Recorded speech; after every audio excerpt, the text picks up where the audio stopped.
So I'm so grateful. I'm so honored that Bobby Joe reached out to me and asked me to talk today. And I'm going to share with you a little bit about my life, some fun and interesting stories about my life. Just hearing the echo in this room right now. Hold on one second.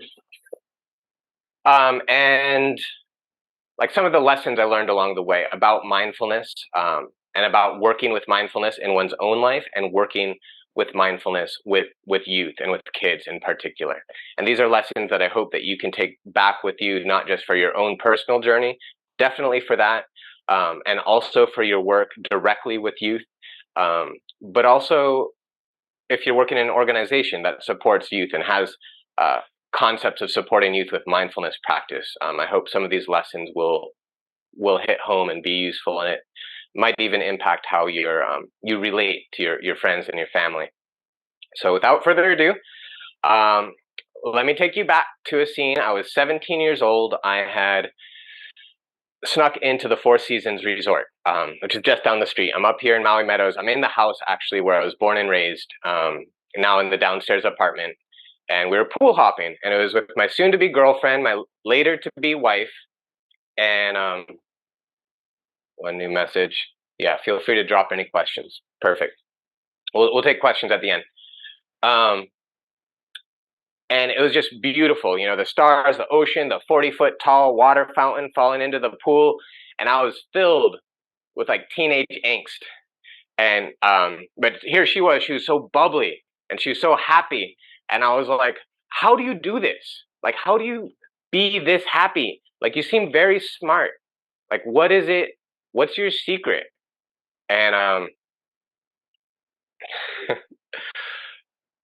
and it's like, because I think I'm smart too, and because I'm smart, I think I have to think about these really important, deep, and meaningful things about like what's the meaning of life? How do we make a difference? How do we give back? How do we survive while giving back? Like, is it possible to even make a difference? And it's tearing me up. And she looked at me and she said, I used to think about those sorts of things a lot. And then I realized it wasn't making me happy. And I was like, like, I've chicken skin just remembering the moment, because it blew my mind, like that you could make that choice. I didn't even realize that was an option.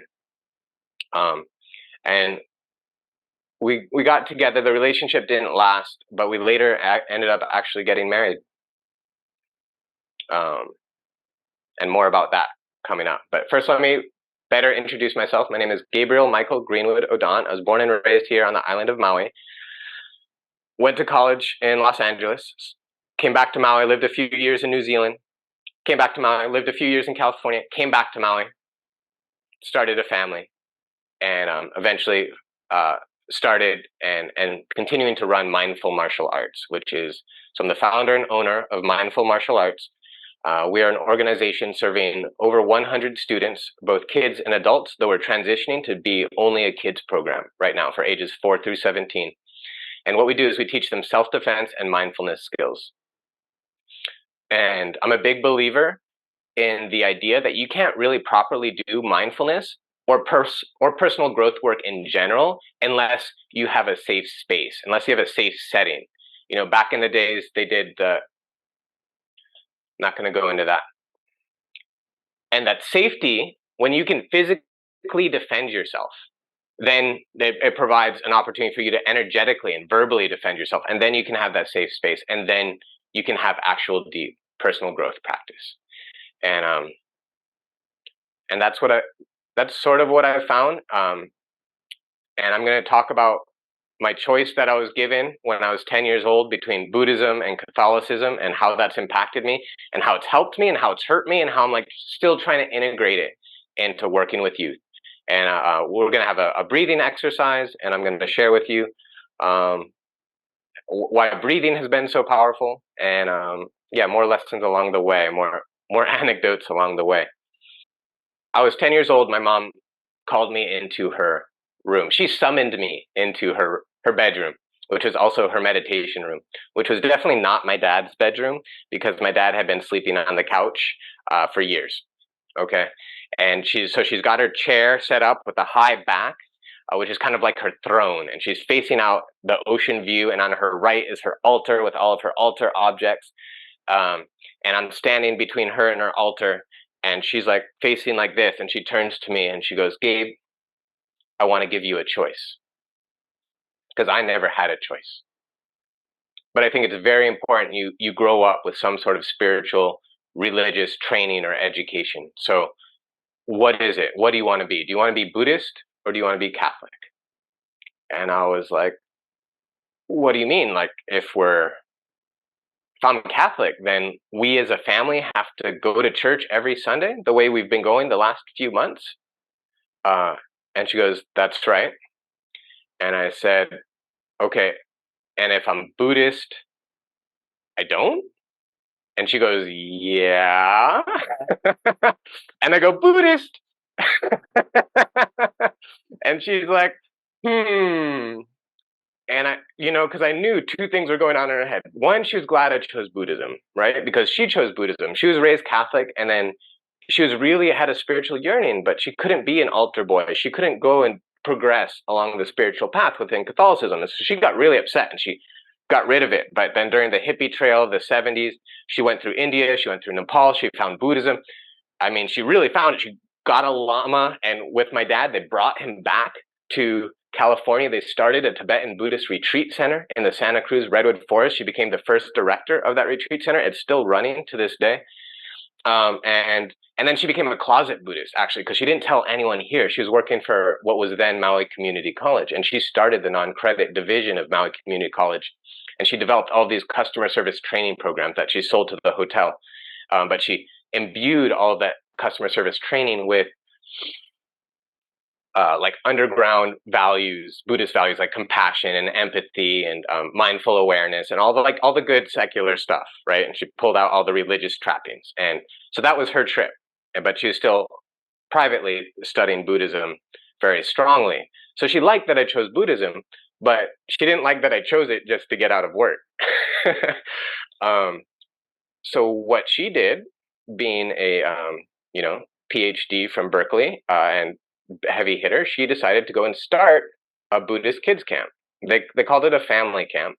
She met with her friends and they started this camp to teach Buddhist values, Buddhist practices, adapted for as developmentally appropriate for kids ages 5 through 12. So for my last 2 years, 11 and 12, I took it as a camper, and then I was a counselor after that.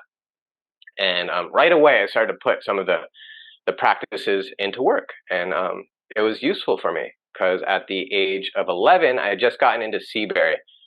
Can I get a raise of hands of the 4 people I can see? I know, Casey, you're on Maui, but are you other 3 on Maui or Oahu?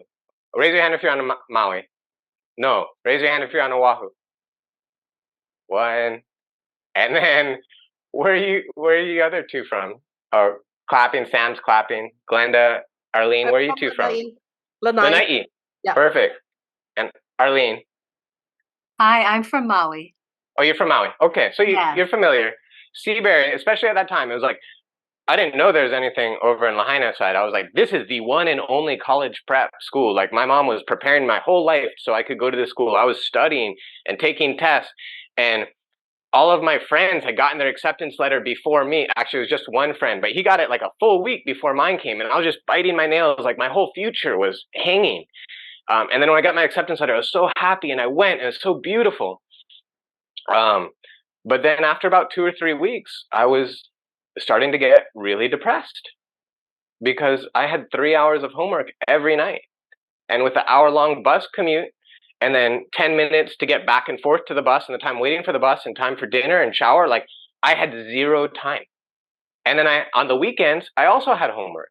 So all of a sudden, my life was just like transformed, and not in a good way. And I was like, it's not just this month. It's like the next 7 years of Seabury, and then college after that. And I don't know if that's going to be any better. Like, I was taking a deep breath, and I got up onto, like, So I don't know if this was exactly 3 weeks after I started school, but that's when the homework really hit. And then within a short amount of time, I got up onto the roof of the house next door. And my dad took 7 years and 33 credit cards to build the house next door, but he did it.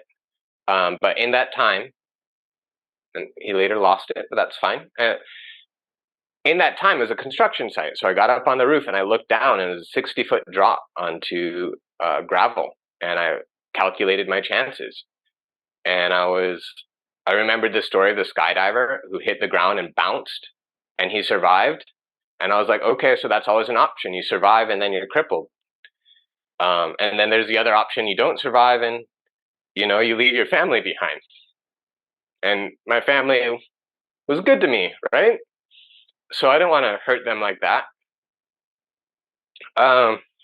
So I looked up instead, and I was all like, what do I do here? Like, what is the solution? Like, this isn't as bad as Haiti, right? Like, my dad survived Haiti. He was born and raised in Haiti. And that was a terrible situation.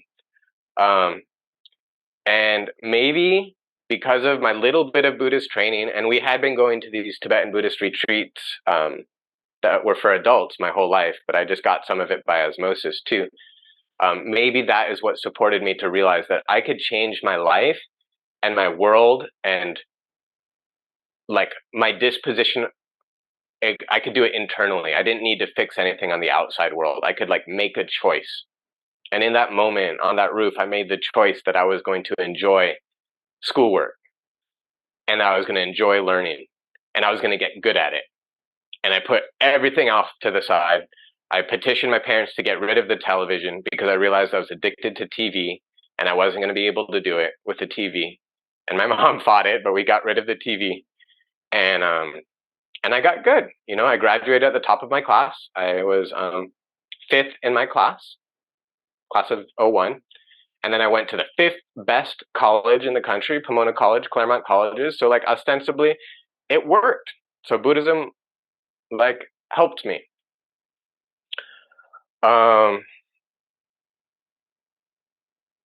But like I said, there are other ways in which Buddhism and this path of spiritual growth really hindered me.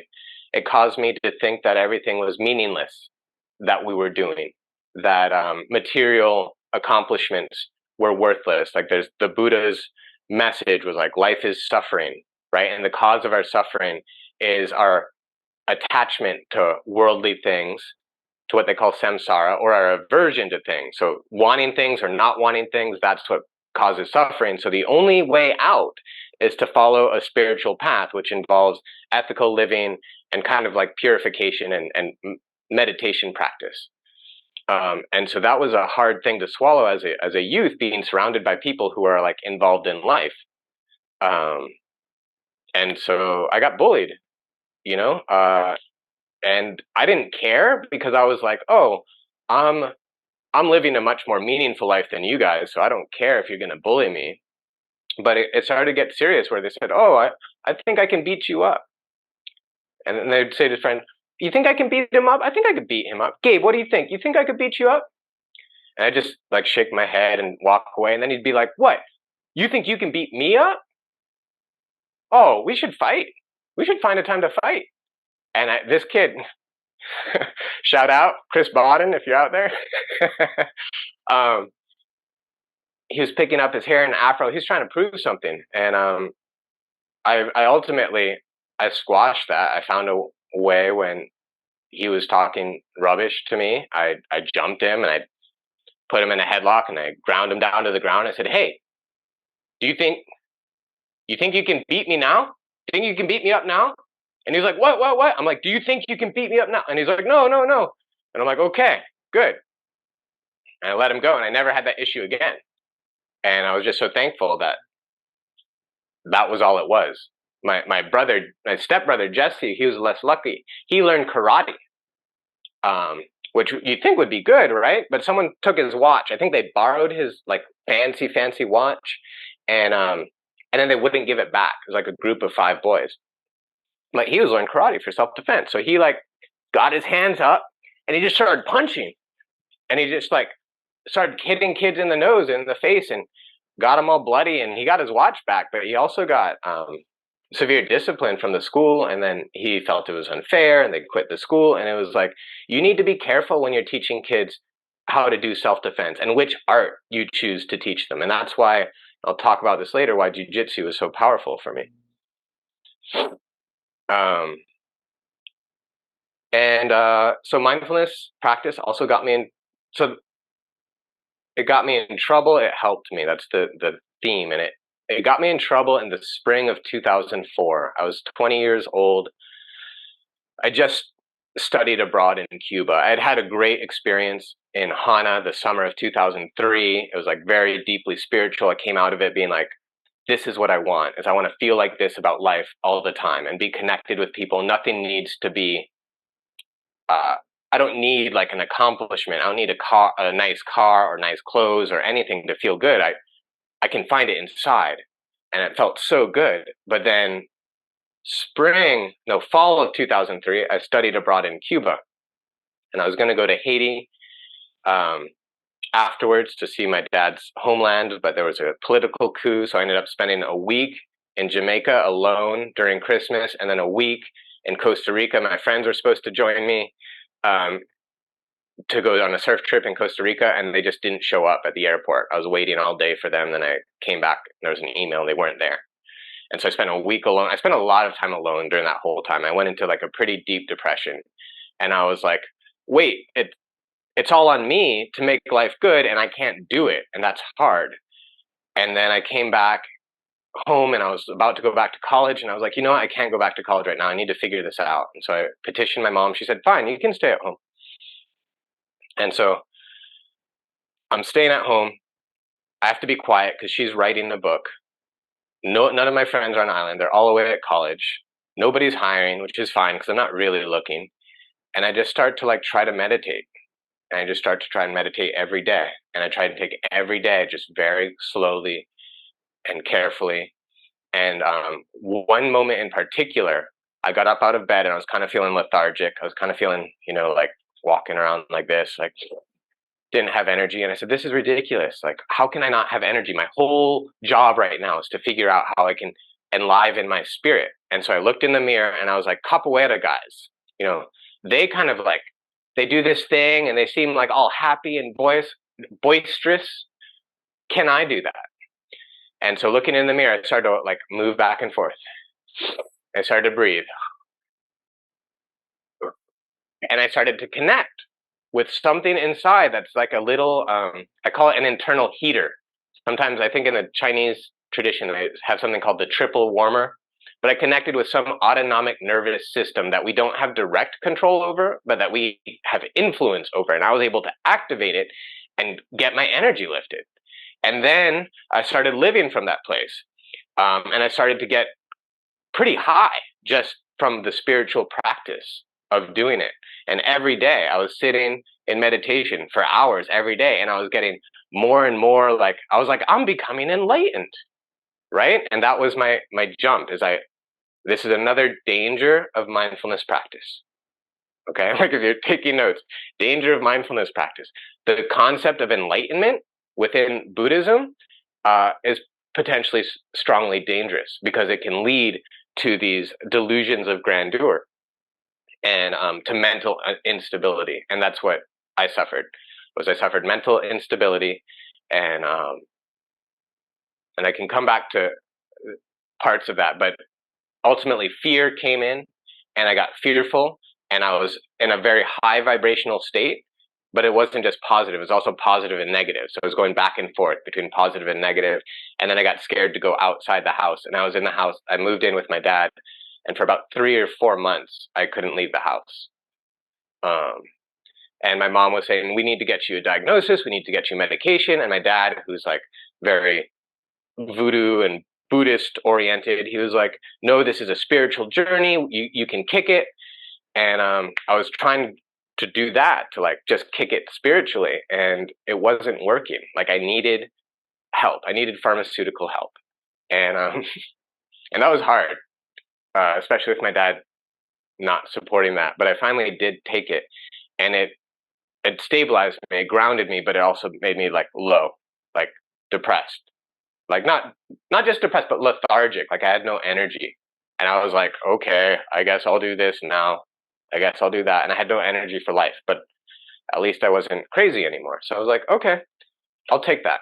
And it was about this time that I found jujitsu. And a lot of people, if you get into the Brazilian jiu-jitsu scene at all, you'll hear it said, jujitsu saved my life. And I can honestly say that jiu-jitsu saved my life.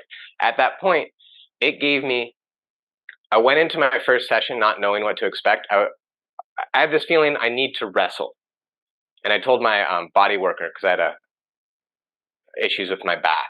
And I told him, I need to wrestle. Is there any wrestling on Maui? He's like, there's no wrestling for adults, but you could go to jujitsu.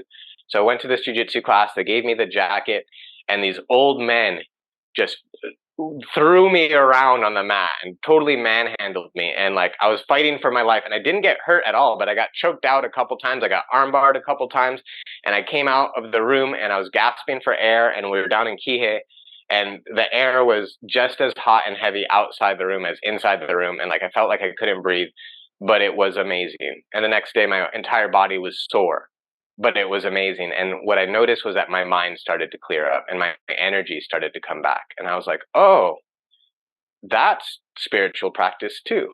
Like that's a way of enlivening my energetic system. And I don't need that meditation stuff. So I pushed away the meditation stuff. And for 10 years, I didn't do any meditation whatsoever. And it was right at that same time that I discovered jujitsu. I re-met up with that same girl who I was in the hot tub with that I told you about before. She was home for summer break, and we had a summer romance, and she ended up transitioning colleges so she could be at a college next to me. We got engaged, we got married, and I delved right into the materialist life. Like I was like, you know what? Maybe she was right all these years ago. Like maybe you can find happiness just by like having a good relationship and having a good sport that you're doing, and you're doing physical activity and you're eating well, and you can just do these things and enjoy television. And and I graduated college. And I was like, I can find meaning in other ways than spiritual practice. I started a tutoring business, connecting college students with local high school students. And I ran that for 4 years. I trained to become a Montessori school teacher. I went through the training. I got a job in Anaheim. I didn't realize LA traffic meant that a 45-minute drive became a 2-hour drive each way. So I had 4 hours of commute plus a 9-hour workday. I thought 9 to 5, because of that song, working 9 to 5 with Dolly Parton. And, and they were like, no. It's an 8-hour workday. We don't pay you for lunch. It's 9 to 6. I was like, oh shit. Pardon my language. So and also it was a fake Montessori school. They just had the materials up on the wall for the parent teacher night, so the parents could see the materials, but they actually didn't do what I experienced when I went to Montessori as a kid. They didn't use them as playful tools for inspiring learning. They were actually like force feeding these kids to do 100 math equations every morning by head without any materials. And then I would have to grade it and try and manage the classroom at the same time. And it was terrible, and I quit. And it helped me realize that here's another little of these lessons that I learned. It was like what things appear on the outside like can be vastly different from what's on the inside. And what one's experience of it is. Like I know for other people that school was great because of where they came from and how it related to what they knew. But as it related to what I knew and what Montessori should be, it was terrible. So I quit. We ended up moving back to Maui. We got married 7/7/2007. Eventually sold the tutoring business. It's still running today. A friend of mine in Kihei, who used to live in California, still runs it now as a nonprofit. And we moved to New Zealand. Her dad wanted us to explore moving to New Zealand. He helped us fund purchasing property, and we were building a house out in the suburbs. I got a job as a commercial property research analyst in Wellington, New Zealand, responsible for the entire South Island and all of Wellington for commercial property. I wore a suit and a tie, and we lived on the waterfront, and we went for drinks after work with our coworkers, and it seemed like a lot of fun. But inside I was dying a little bit every day. And in 2009, I had a major neck injury from jujitsu, and I thought I was going to be able to continue. I just needed a little break. But then when I came back to New Zealand, I found my jujitsu club. It got re-injured, and I had to take so much time off of work that I was at risk of losing my job. And so I said, I have to quit. I can't risk being paralyzed or lose my job.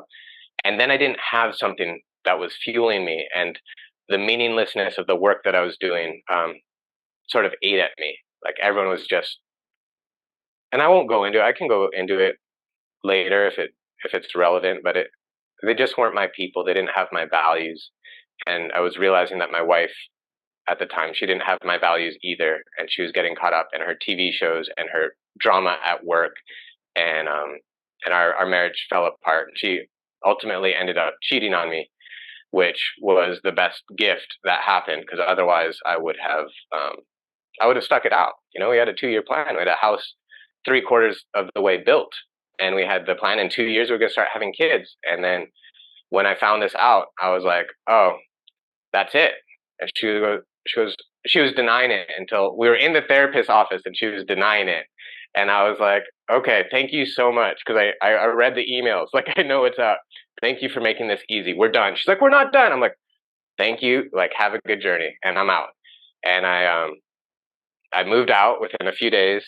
I'd gotten a scooter, but I sold my scooter and I got a motorcycle, and I started driving my motorcycle around. I'm like, I'm going to find my thrill for life one way or another. I'm going to get it back. And then I sold. But the problem, and this is what Buddha talked about, like you just keep upping the ante, right? And so then the motorcycle, it was a 250cc, it wasn't enough. So I pushed it aside and I got a 650 BMW F650. And then I was riding that thing super hard until I crashed it. And I went into the next lane over, the motorcycle spun, hit me in the back. I thought I broke my ankle, and I hobbled into work,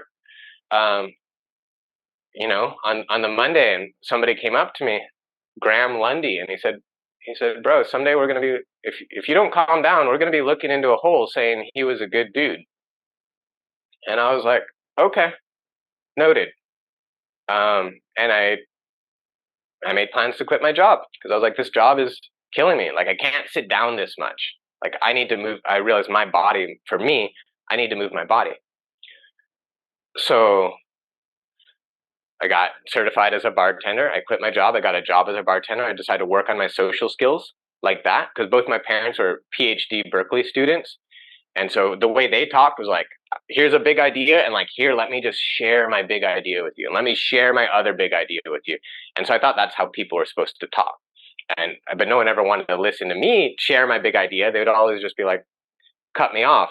And then I realized that it wasn't their issue, it was my issue. And so I went and was bartending. I was like having these social interactions. I was like, this is fun. This is great. Alcoholism is a little bit much, you know, but there's something here. And then I went off on my spiritual trip. I had like my full-grown midlife crisis, my self-discovery tour at 28, 30. I went to Australia. I went to a week-long Tibetan Buddhist retreat, which was terrible. Like, even though that's the tradition that my parents come from, Tibetan Buddhism, it was a terrible retreat. Then I went to, that was in Brisbane, outside of Sydney in the Blue Mountains. There's a beautiful Goenka style Vipassana retreat. It's a 10-day silent retreat. It's totally free. They have these retreats all around the world. You can do them totally free by donation, but there's never no pressure for the donation. And it was a life changer. It was transformative, and I was like really moved by it. And then I went to Thailand, and I went to a Thai Buddhist forest monastery, and that was really cool. I learned some things, and I had some experiences. I saw how they dealt with kids and mindfulness practice, and I saw a whole family come in out of the mountains and treat the monastery as kind of like it was kind of like their resort. Like, we're going to the resort for the weekend, but because the monastery had these beautiful grounds and a pond and grass, and then, you know, once or twice a day there'd be meditations. The family would come in and meditate, and I would see the kids trying to meditate but not really trying. And I was really amused, because the kids would just be playing with a little bit of grass or something, or trying to catch another kid's eye, or like looking up and just checking out the surroundings, because it was an indoor outdoor, just a roof, and then the outside was right there.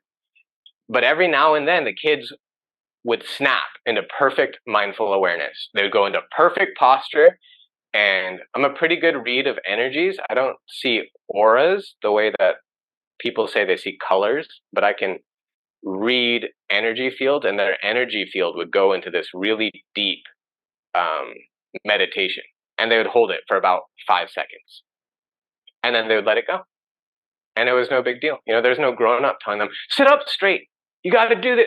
It was an offering. It was like, here's an environment where you can explore.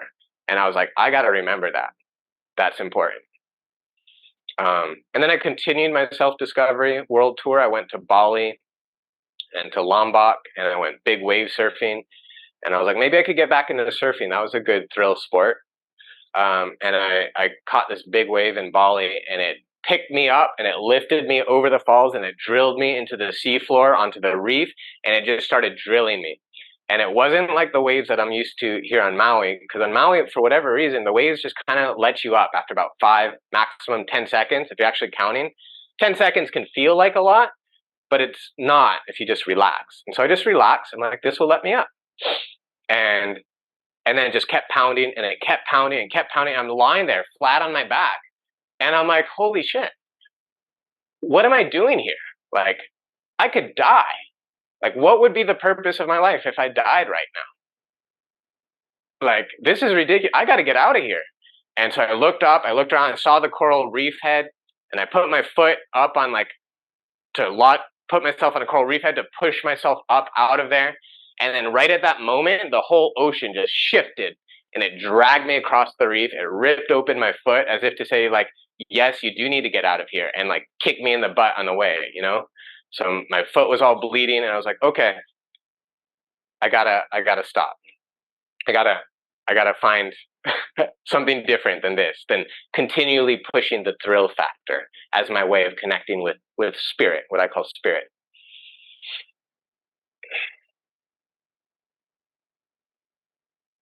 And so, let's see. It's 10:30. I want to do a little breathing practice with all of us right now. I found breathing to be very powerful. Sometimes a little too powerful. So don't breathe too hard unless you're in a nice couch. And you probably won't pass out. I've passed out before, but you probably won't. But it's just going to be one round.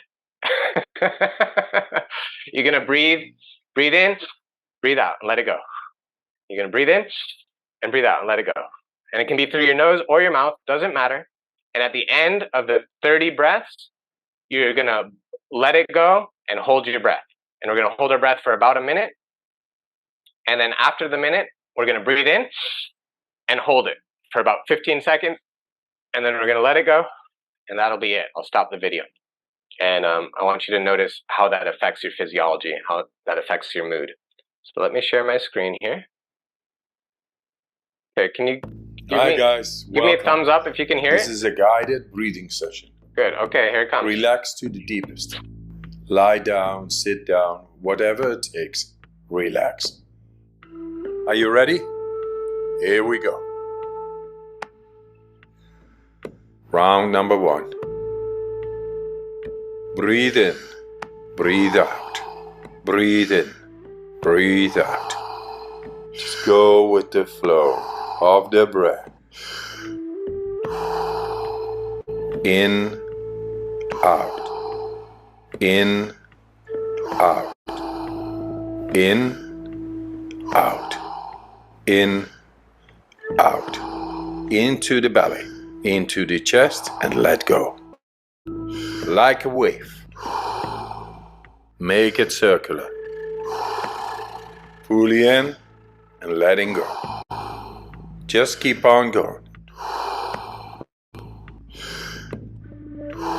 No pause between inhalation and exhalation.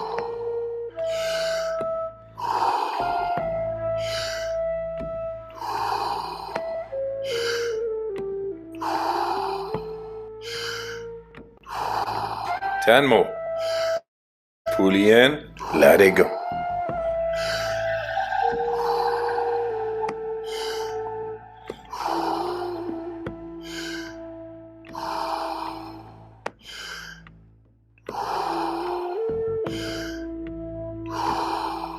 Five more.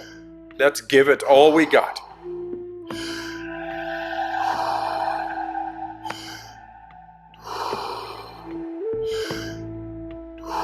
Last one. Fully in and let go. All right. 1 minute breath hold from now on. Be in this moment. Let the body do what the body is capable of doing. Be aware of your heartbeat. Slow it down and just be in this moment. Let that relaxation spread down to your toes, into your fingertips, to the base of your neck and head. You are almost there. Do you want to prolong your breath hold? Pause the video now and continue when you feel the urge to breathe. Okay, recovery breath in. 5, 4, 3, 2, 1. Take a deep breath in and hold for 15 seconds.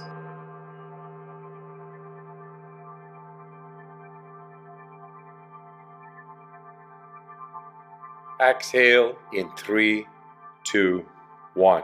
Let it go. Round number 2. Back into that rhythm.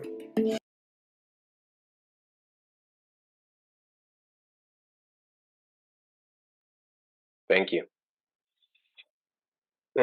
How does that feel for everybody? Good?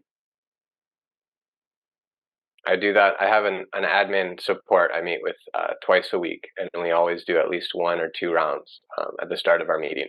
Even if I'm in Starbucks, we do that. It really helps to ground the system. You know, people talk about setting an intention at the beginning of any meeting, or like sometimes people who are prayer inclined, they'll say a prayer.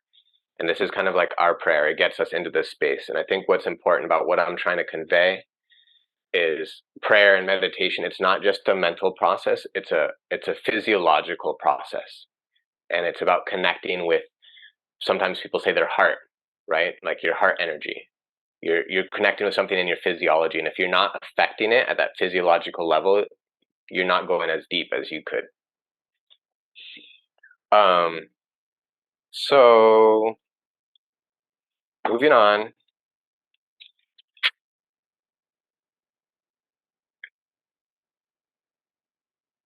Okay. See, I'm running out of time. I want to leave time for questions if there are questions. I have a lot of other fun stories to share, but cannot share them all. Cliff notes. Wim Hof breathing, what we just did, saved my life. I was on medication for 15 years, from 2004 to 2019, and I periodically tried to get off of it, and it wasn't always possible to get off.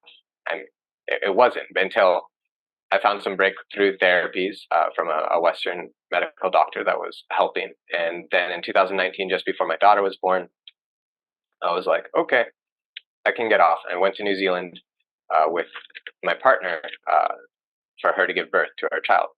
You know, it's my new partner who I met in New Zealand, brought to California with me. We worked out a relationship there, moved to Maui, and we're having our first child. And as soon as I arrive in New Zealand, I get hit with hay fever. I'm congested. I'm sneezing. I get lethargy. I get depression, and I get a bone chill because it's so much colder there.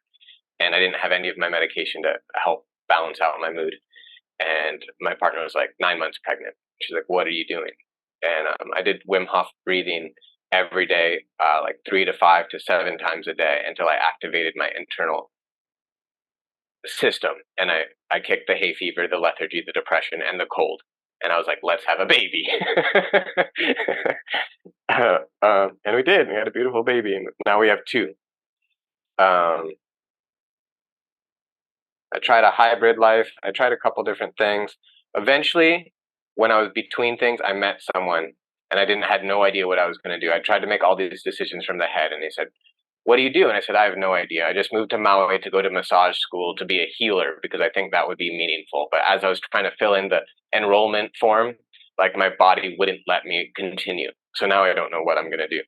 But what I'd like to do is I'd like to teach kids jujitsu and mindfulness, because I used to teach at this mindfulness camp and it was really good, but it was all in the head. And then I also used to teach kids jujitsu at my friend's martial arts school in California, but it was only technique. And I feel like jujitsu and mindfulness are supposed to go together. I feel like martial arts and mindfulness and spiritual growth, like, don't those things go together? Isn't that what all the kung fu movies were about? Like, and like, I know, like, so I want to put them together.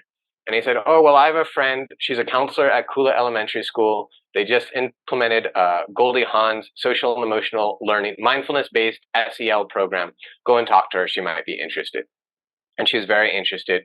And they set me up. And I said, "Okay, this is just going to be a service to the community. We'll just make a nominal rate for this after-school program." And the parent coordinator was like, "No, this is the rate that people charge for after-school programs." And I was like, "Oh, okay, that's a decent amount." And then my program was immediately oversubscribed with a waiting list.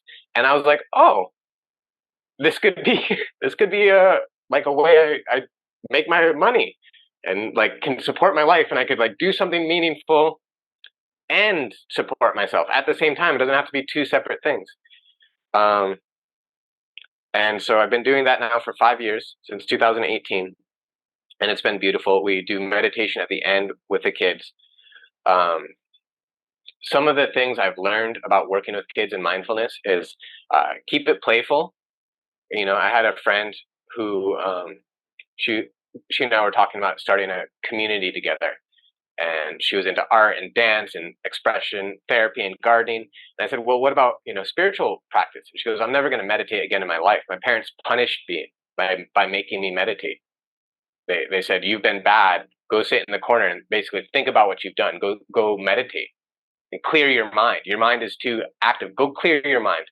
And they would go send her, and you have to think about what's the difference between telling a kid to sit down and shut up and telling them to sit down and meditate, right? Because meditation is actually more severe. You're telling them not only do you have to sit down and be quiet, but you can't even move, and you have to sit just like this. And so if you come at that with a disciplinarian attitude, like, you might be getting in their way of spiritual practice for the rest of their life, and that's a heavy karma. So I would really advise everyone to be very careful, keep it playful, keep it short. Even though it's mindful martial arts and it's core to our curriculum and we do it in every class, we never do it for more than 2 minutes. The other thing I really recommend is there's two things we never say.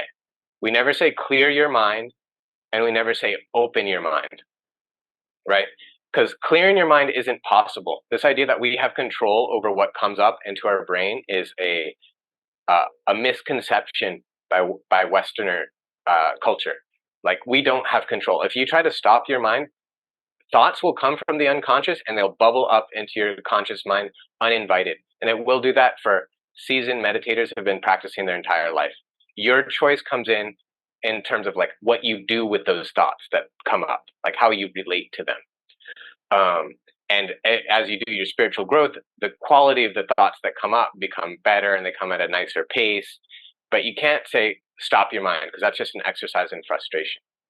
And the next thing I advise people not to say is never say open your mind, and just be open to whatever comes up. Because most people haven't been practicing for years. So if they open their mind, they've got a lot of crazy chatter going on. And so but I was like, oh, I can get past this. So I got all my kids meditating. They looked all nice and calm and peaceful. We're focusing on our breath, because that's the way that you get people to calm their mind, is you focus on the breath, or you focus on the bell, or you focus on an object of concentration. And they're all calm, and it's like, okay, now open your mind and just let whatever comes up, and bring your awareness to whatever thing. And this is actually a very high level practice. And as Westerners, we want to go to like the highest level practice right away. What's the highest level practice? Let me grab it and let's do that, because that's where the power is. But it's dangerous, because this girl just started breaking down in tears, and I had to like cancel the class early. Lucky I had time after this class before the next class. I gave her a hug. I'm like, "What's going on?" And it was some trauma that was coming up about her mom never being there to watch her do martial arts. And I was like, I'm not equipped to support people through an emotional process right now. And so what I really advise people to do is just stay really focused on what's called samatha. There's samatha and vipassana, concentration and mindfulness, and both are fine, where you concentrate on an object, usually the breath or the bell, and mindfulness, where you concentrate on the body's sensations and you scan the body. And I really suggest the 10-day vipassana retreat. That's a really great retreat, and that it be alive for you, that whatever you're doing that you want to share with others, that it be alive for you first.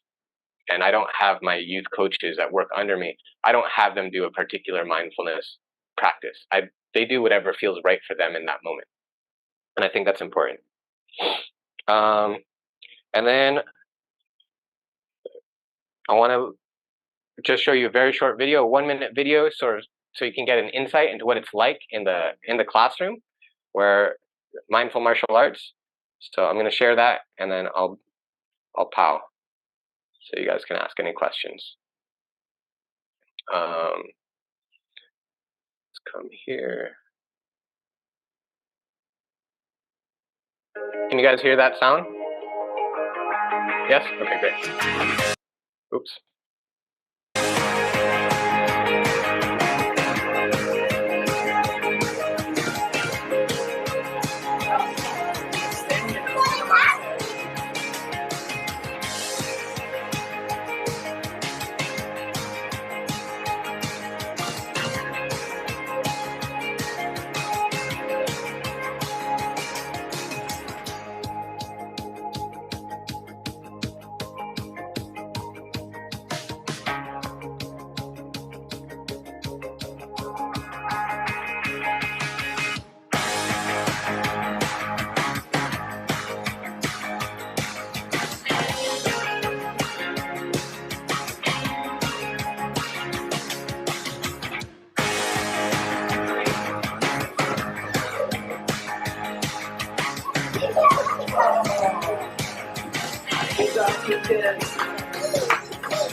One, two, three.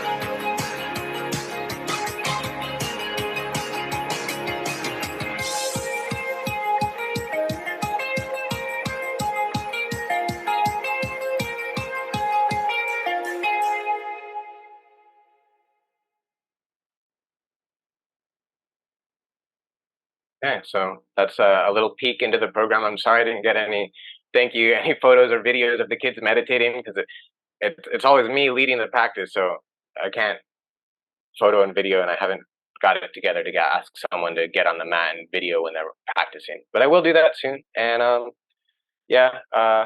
wish I had more time. There's more fun stories and insights I'd love to share, but I want to make time now and respect your all time. Does anyone have any questions, or is there anything in the chat? Gabe, I just have a question. Your official training, is it Brazilian from the Gracies, or what? Yeah. What exactly is your training? Yeah, it's Brazilian Jiu-Jitsu. I'm under Penny Thomas right now. She's a black belt world champion, and she's under the Gracies. I've trained with a lot of different people around the world. Anybody else? Any comments? Any thoughts? I just find, that your journey was, and you still are on your journey, but it was amazing. I mean, all the different steps, wherever you went, I mean, the emotional impact of everything. Yeah. You're young, but you've been through a lot. And good luck to you. I was saying, Gianna, how about you? How did you find it? Any questions? No questions, but I appreciate your journey, and I could relate to quite a few of your steps. So I appreciate you sharing your very insightful. Thank you. Yeah, my pleasure. Thank you for being here. Yeah, I see it's just the 2 minutes left. During the pandemic, I had to shut it all down, and I had to explore whether or not I was going to look at something else that was more, quote unquote, more meaningful, because I was stressing myself out with the way that I was running the program and thinking about it, thinking, oh, this is so important, I got to get it right, and that was all I could think about. And so I went and did a 10-month youth life coaching certification. I was thinking I was going to become a psychotherapist, and I was going to help people that way. And I think there's a lot of value in that path, but it wasn't for me. Like bringing together the body and the mind and being able to do the physical training and the mindfulness. And now I think these kids are really primed for, like, if they do go into therapy now, like, they've got a lot of good things to, they'll be primed to have like a lot of good realizations quickly, I would hope. But yeah, feel free to reach out if you have any further questions, or if you have any resources for us. We are looking for a bigger space, maybe in Kahului, and maybe with some access to outdoor space. But otherwise, it was great being with you all, and I'll hand it back over to you, Casey. Hi, Gabe. Did you want to share your website at all, so people know where to find you? I'll put it in the chat here: www.mindfulmartialarts.org. And so we have classes for ages 4 through 17, and Penny Thomas is our adults instructor. I'm supporting her to go through a rebrand, and so that the adult classes will just be sort of her thing. We'll help her with the admin side, but it's really not under the mindful martial arts umbrella, because she's not doing the mindfulness in the same way. But she's been very supportive. I'm really grateful to be working with her. Yeah, thank you, Casey. Anything else you think? No, if anybody doesn't have any more questions, I think the next thing here is a break, and then it'll go into the next couple sessions. So if Gabe and everyone else is all set, I think we're good. Okay. Thanks, everybody. Thank you. Thanks so much, Gabe. You did great. Thank you.